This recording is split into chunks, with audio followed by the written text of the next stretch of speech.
Salut à tous, bienvenue dans cette nouvelle vidéo Azure Data Architect.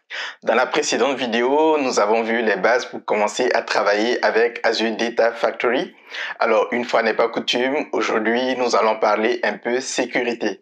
Nous allons voir comment utiliser des Managed Identities ou identités managées dans Azure Data Factory. Plus précisément, nous allons voir comment tirer parti des Managed Identities pour sécuriser les connexions entre Data Factory et les autres services Azure.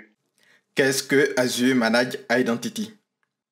Azure Managed Identity est un mécanisme permettant de gérer l'authentification et les permissions entre différents services Azure. Imaginons que j'ai ici dans Azure Data Lake un fichier CSV que je veux charger dans une base Azure SQL à l'aide de Data Factory.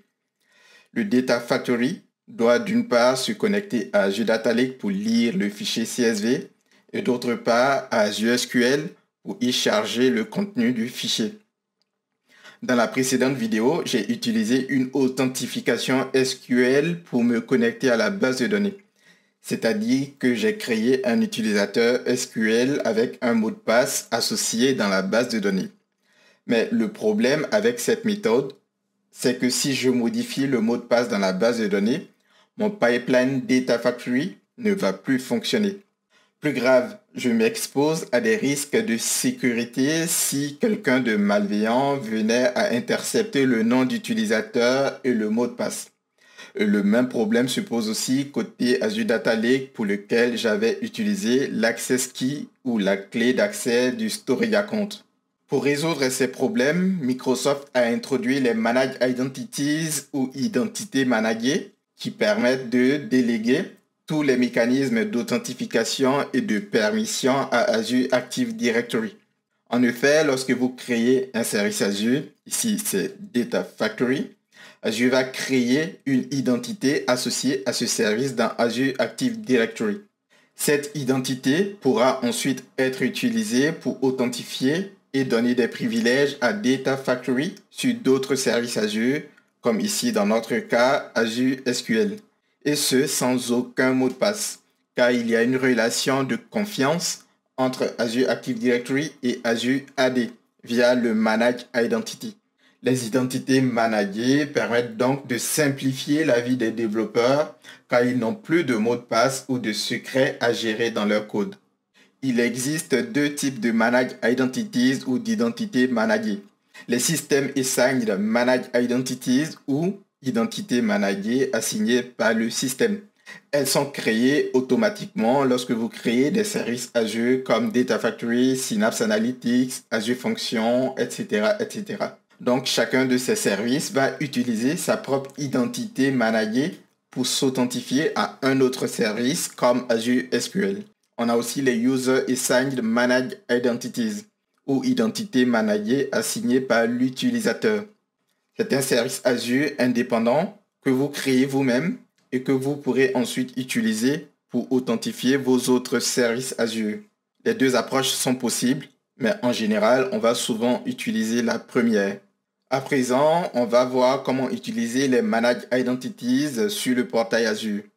Nous sommes sur le portail Azure et j'ai ici un groupe de ressources dans lequel j'ai créé un Data Factory, un Storage Account et un Azure SQL. Dans le Storage Account, j'ai ici dans Azure Data Lake un fichier CSV. Comme dans la précédente vidéo, je vais charger ce fichier dans la base Azure SQL.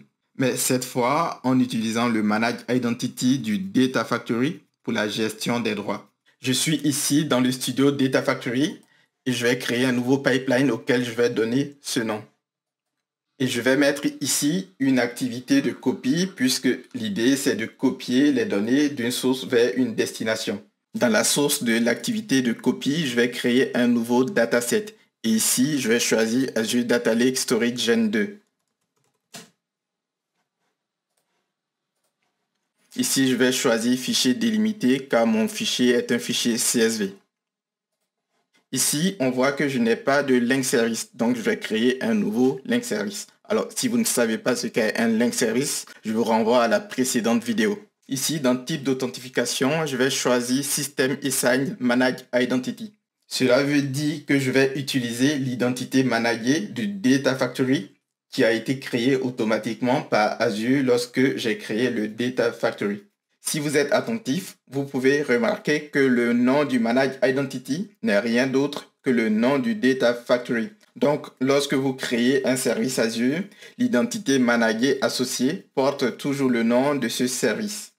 Ici, je laisse Azure m'aider à retrouver le storage account auquel je veux me connecter. Maintenant, si je teste la connexion, vous allez voir que ça ne fonctionne pas.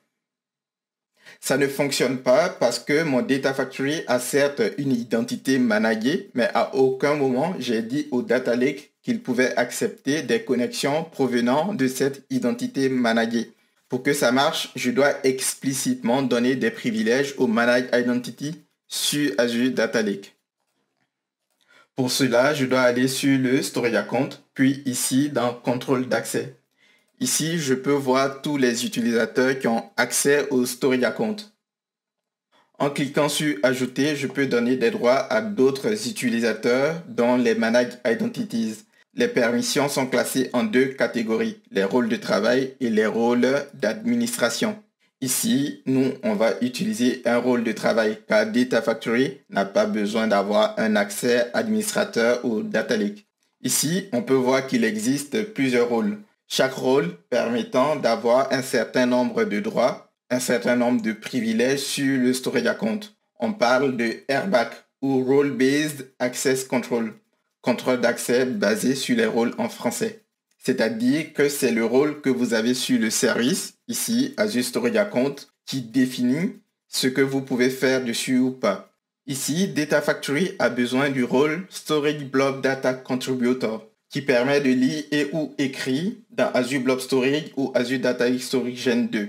Ensuite, il faut choisir l'utilisateur auquel on veut attribuer des droits.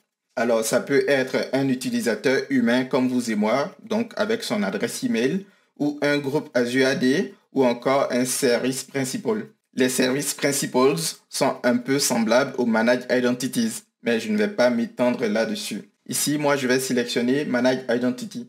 Puis, je vais sélectionner les services à autoriser. Ici, je choisis System Assign Manage Identity. Et je peux voir tous les services Azure qui ont une identité managée. Ici, j'en ai qu'un seul, Azure Data Factory, que je vais sélectionner. Tout est OK, je peux valider tout ça. De retour dans Data Factory, si je teste, on voit maintenant que ça fonctionne. Je peux sélectionner le fichier qui m'intéresse.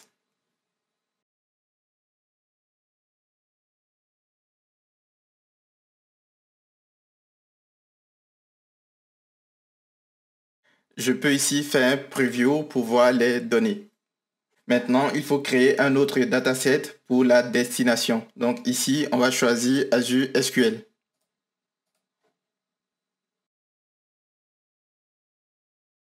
Je dois aussi créer un link service pour me connecter à Azure SQL.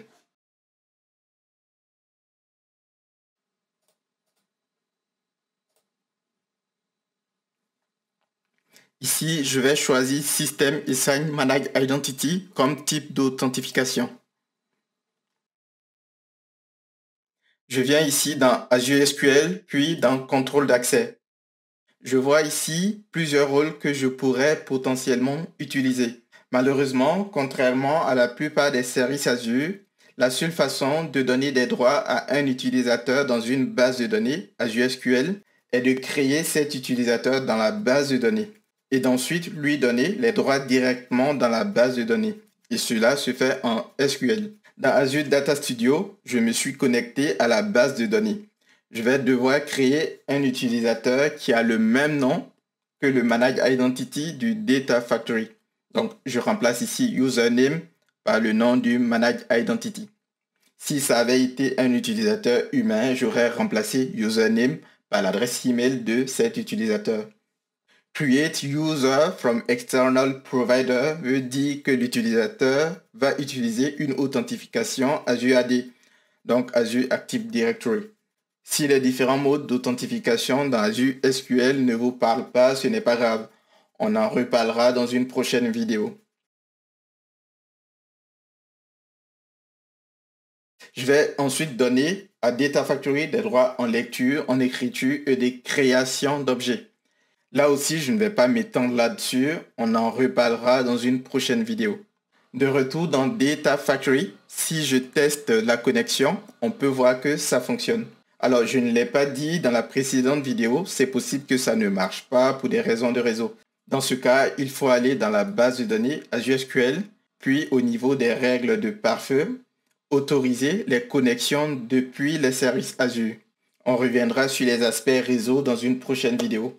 Maintenant, tout est OK, je peux créer mon dataset. Ici, je vais donner un nom à la table dans la base de données. Maintenant, tout est OK, j'ai une source et une destination. Donc, je peux exécuter le pipeline pour voir comment est-ce que cela fonctionne. Tout est OK, ça semble fonctionner. Ici, je reviens ici dans Azure Data Studio. Si je rafraîchis la base de données, je peux voir ici une nouvelle table. Et en faisant un select, je peux voir que j'ai bien les données. Voilà, c'est la fin de cette vidéo. Maintenant, vous savez comment gérer simplement et efficacement les communications entre Azure Data Factory et d'autres services Azure à l'aide des Managed Identities ou identités managées. Si cette vidéo vous a plu, vous pouvez la liker et la partager autour de vous. Et surtout, vous pouvez vous abonner à la chaîne pour m'encourager à réaliser de nouvelles vidéos. Et quant à moi, je vous dis à bientôt sur Azure Data Architect. Allez, salut!